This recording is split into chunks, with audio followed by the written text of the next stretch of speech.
صدارتی نظام جو ہے وہ پاکستانی قوم کے مزاج کے بھی قریب ہے اور پاکستان کو سوٹ بھی صدارتی نظام کرتا ہے. آپ ہماری رہنمائی فرمائیے کہ صدارتی نظام اور پارلیمانی نظام میں بنیادی فرق ہے کیا؟ بسم اللہ الرحمن الرحیم. بہت شکریہ وسیم صاحب. جیسا کہ ایوب بیگ صاحب فرما رہے تھے، انہوں نے پارلیمانی اور صدارتی نظام کی کچھ بنیادی فرق تو اپنی بات میں ہی رکھ دیے سامنے. مختصراً میں جو بنیادی فرق حیت کے لحاظ سے نظام کے ساتھ جو جڑا ہوا دوسرا نظام ہوتا ہے اس کے لحاظ سے، اور پھر فوائد اور نقصانات کے لحاظ سے بیان کیا دیتا ہوں. پہلی بات جو دونوں نظاموں میں یعنی صدارتی اور پارلیمانی نظام میں واضح فرق نظر آتا ہے وہ ذریعہ الیکشن اور منصب کا ہے. یعنی کہ پارلیمانی نظام میں آپ دیکھتے ہیں کہ لوگ اپنے نمائندوں کو یعنی پارلیمنٹ کو منتخب کرتے ہیں، اور پارلیمنٹ پھر چیف ایگزیکٹو یعنی ہیڈ آف دی گورنمنٹ کو منتخب کرتے ہیں، اور اس کو پرائم منسٹر کہلاتا ہے. اور پھر یہ کہ وہ جو آپ کی باقاعدہ پارلیمنٹ ہوتی ہے اس کو جواب دہ بھی ہوتا ہے. اچھا، دوسری طرف صدارتی نظام میں دیکھیں تو وہاں پہ ڈائریکٹ الیکشن کا آپ کو کانسیپٹ نظر آتا ہے صاف طور پہ. اب وہ امیدواران جتنے بھی ہوں گے صدر بننے کے لیے، اور یہ ڈیپینڈ کرتا ہے کس ملک کی بات کرتے ہیں، کس طریقے سے بات کرتے ہیں. ہم امریکہ کی ایگزامپل لے لیں اگر، تو وہاں پہ پہلے تو پارٹیز کے اندر ہی ایک پرائمریز کا سلسلہ چلے گا تاکہ پارٹیز کے اندر سے ایک نمائندہ منتخب کیا جا سکے پارٹی کے اندر سے، جو کہ دوسری پارٹی کے یعنی مخالف کا مقابلہ کرے گا. پھر ان مخالفین کا جب مقابلہ ہوگا تو اس کے لیے الیکٹورل کالجز بنے ہوں گے. الیکٹورل کالجز کے ذریعے ڈائریکٹلی صدر کو یعنی پوری عوام ووٹ دے کے منتخب کرے گی، ایک یا دوسرے کو.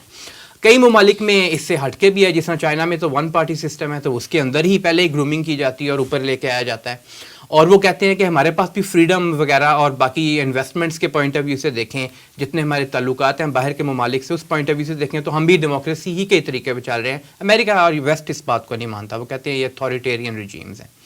اچھا، اس کے ساتھ ساتھ ہم یہ بھی دیکھتے ہیں کہ کئی ممالک جو ہیں ان میں یہ الیکٹورل کالجز کا نہیں ہوتا، ڈائریکٹلی ہی تمام لوگ جتنے بھی یعنی عوام جو ہیں صدر کو منتخب کرتے ہیں. تو ایک تو الیکشن کا طریقہ کا اور منصب کا فرق ہے. دوسرا بنیادی فرق جو ہے وہ ایک پرنسپل ہے سیپریشن آف پاورز کا.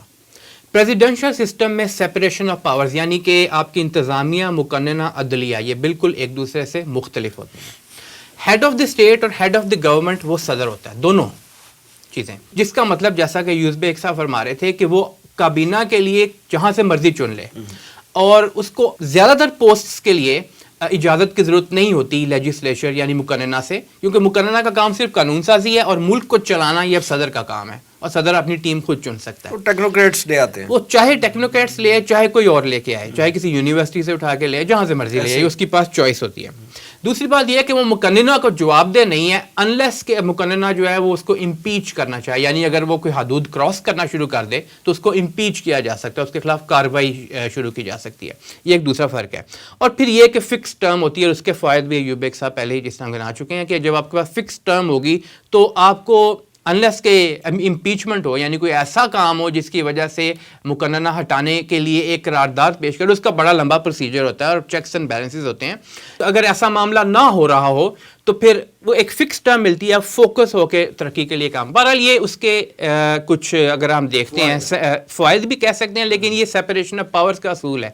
پارلیمنٹری سسٹم میں اس کے بالکل برعکس ہے. وہاں ہیڈ آف دا گورنمنٹ جو ہوتا ہے وہ دا پرائم منسٹر ہوتا ہے، head of the state president عام طور پہ ہم نے دیکھا ہے پارلیمنٹری نظاموں میں، اور وہ ایک سیریمونیل ہوتا ہے، صرف اصل کام پرائم منسٹر کا ہوتا ہے. پرائم منسٹر جو ہے وہ اپنی جو پارلیمنٹ ہے اس کے اندر سے ہی کسی کو لے کے آنا as a member of the cabinet, اس کے لیے وہ ضروری ہوتا ہے، نہ اس سے ہٹ کے کہیں سے لے کے نہیں آ سکتے. آلدو کچھ آپشنز ہوتی ہیں کہ آپ اسپیشل اسسٹنٹ کے طور پہ کچھ لوگوں کو لیں. پاکستان میں جو ہے یہ تھوڑا سا ڈفرینٹ تھا 18ویں ترمیم کے آنے سے پہلے، کہ اختیارات اور اقتدار کا منبع تو ایوان صدر ہوا کرتا تھا. 18ویں ترمیم کے بعد جو ہے وہ شفٹ ہوا ہے، جو ہے وہ اختیارات جو ہیں پرائم منسٹر کو ملے ہیں بہت زیادہ. پاکستان میں تھوڑا سا ڈفرینس 8th امینڈمنٹ کا بھی تھا ایک طرف سے، جہاں پہ آپ کے پاس توڑنے کی آئین مطلب اسمبلی توڑنے کی اسی سے تو زیادہ اسٹرائک ملی تھی. وہ تو پوائنٹ آف ویو ہے نا کہ پاکستان کے اندر کیا نظام چلتا رہا ہے، اس کے اندر کس طرح سے تغیر و تبدل ہوتا رہا ہے، اور یہ کہ وہ نظام کیا واقعی حقیقتاً کو پارلیمانی نظام بھی تھا یا حقیقتاً صدارتی نظام بھی رہا ہے کبھی یا نہیں. قطع نظر اس سے ہم تو صرف تھیوریٹیکل ابھی بات کر رہے ہیں کہ پارلیمانی اور صدارتی نظام میں فرق ہے. اچھا، دوسرے لیول پہ دیکھیں تو یا وہ یونٹری ہو سکتا ہے یا فیڈرل یا کنفیڈرل ہو سکتا ہے. یونٹری کا مطلب یہ ہے کہ مرکز کے پاس تمام اختیارات، زیادہ تر اختیارات کہہ لیں، اور جو اکائیاں ہیں وہ اگر ہیں بھی تو ان کے پاس بہت کم، ورنہ اگر چھوٹا ملک ہے، چھوٹی آبادی ہے تو اکائیاں ہوں گی ہی نہیں. دوسرا فیڈرل نظام، اور فیڈرل نظام میں یہ ایک مرکز اور دوسری اکائیاں، اور جیسا کہ ہمارے پاکستان میں ہم دیکھتے ہیں تو صوبے ہیں، federation of Pakistan, Islamic republic of Pakistan ہے. ریپبلک تو ویسے ہر قسم کی ڈیموکریسی کو کہتے ہیں، لیکن پاکستان کا فیڈرل نظام ہے، یعنی ایک آپ کی مرکزی فیڈرل حکومت ہے اور نیچے پہ صوبائی حکومتیں ہیں. اور کئی دفعہ وہ پرابلمز ہو جاتی ہیں کنکرنٹ کی وجہ سے، لیکن ہم اس بحث میں نہیں جاتے.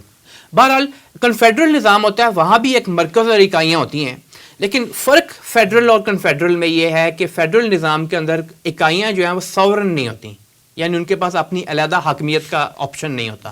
کنفیڈرل میں سب علیحدہ ہوتی ہیں اور ان کے پاس اپنی ساورینٹی کا حق ہوتا ہے، اور اس کی بیسس پہ پھر وہ مرکز کے ساتھ کچھ اپنا کچھ اس طرح کا طریقہ کار بناتی ہیں کہ جس سے حکومت چلائی جا سکے. یونٹری سسٹم ہے، برطانیہ سب سے فیمس ہے، اٹلی میں بھی ہے. فیڈرل سسٹم میں دیکھیں تو پاکستان میں بھی ہے اور آپ کو امریکہ میں بھی نظر آتا ہے. انڈیا میں کچھ ہائبرڈ سا سسٹم ہے، تھوڑا سا مکسچر آپ کو دکھائی دیتا ہے. کنفیڈرل سسٹم کی اس وقت کوئی ایسی مثال تو نہیں ہے ملک، کیونکہ بڑا ویک سسٹم ہوتا ہے، لیکن جب سوویت یونین ٹوٹا تھا اس کے فوراً بعد common wealth of independent state CIS بنا تھا، یہ وسطی ایشیا کے ممالک، وہ ایک کنفیڈریشن تھی. یورپین یونین اس کے قریب تر ہے، کچھ حد تک قریب تر ہے. اب دیکھیے فوائد کو اگر ہم دیکھیں تو 3 یا 4 بیسک باتوں میں ہم اس کو سم اپ کر سکتے ہیں. جو فوائد صدارتی نظام کے آپ بتائیں گے اصل میں وہ پارلیمانی نظام کے نقصانات ہوں گے حقیقت میں، ٹھیک کیا کیونکہ ایک دوسرے کے متضاد ایک طرح سے چل رہے ہوتے ہیں. پہلی بات، سیپریشن آف پاورز کا ایک جگہ بہت بڑا فائدہ بھی ہے، اور وہ فائدہ یہ ہوتا ہے کہ آپ انڈیپینڈنٹلی کام کر سکتے ہیں. آپ کے کام کے اندر اور آپ کے ملک کی ترقی اور پروگرس کے اندر جو بھی کوشش کر رہے ہیں کوئی دوسرا ٹانگ نہیں اڑائے گا. اور امریکہ کے سسٹم میں تو یہاں تک ہے کہ جو سیپریشن آف پاورز ہے وہ جوڈیشری میں بھی ہے. ہمارے یہاں جوڈیشری میں سیپریشن آف پاورز نہیں ہے.